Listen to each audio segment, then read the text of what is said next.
Anti social আছে, আমরা তো বলছি তাদেরকে ধরে নেওয়া উচিত। এখন কোনো পলিটিক্যাল পার্টির হাতের মধ্যে এটা নেই, এটা পাবলিক চিজ হয়ে গেছে।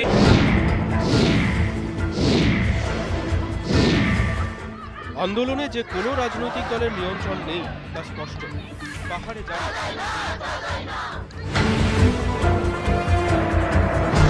কালিম্পংয়ের রঙ্গ পুলিশ ফাঁড়িতে আগুন, তাকদায় বন বিভাগের 3 আবাসনে আগুন, মিরিকের দুধিয়ায় 4টি হোটেলে অগ্নিসংযোগের অভিযোগ, গাড়ি ধুরায় লাইব্রেরিতে আগুন।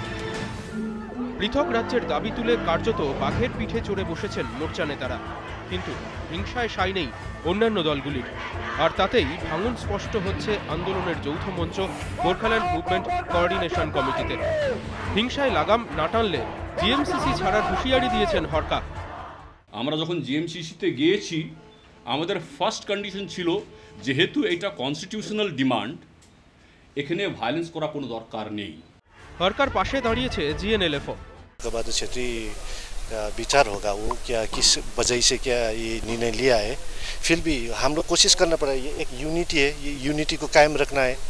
জাপ ও জিএনএলএফ এর চাপে ভাঙনের মুখে Gorkhaland movement coordination committee.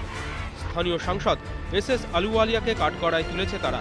Coordination কমিটিতে বড়সড় ফাটল আঁচ করে সাংসদের ভূমিকায় সুর চড়িয়েছে মোর্চাও।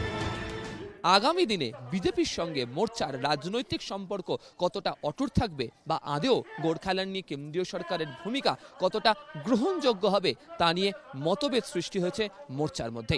Right from the beginning, why has not MP come here in the hills?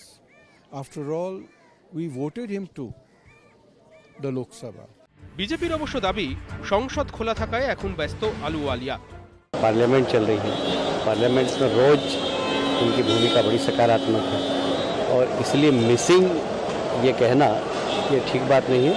वो एक ईमानदार और अच्छी जनप्रतिनिधि है और वो अपना दायित्व का निर्वहन कर रहे हैं। আন্দোলনের আগুন জ্বালিয়ে লাগাম হাতে রাখতে পারেনি মোর্চা, কিন্তু তার দায়ে নিজেদের ঘাড়ে নিতে নারাজ অন্যান্য রাজনৈতিক দলগুলি।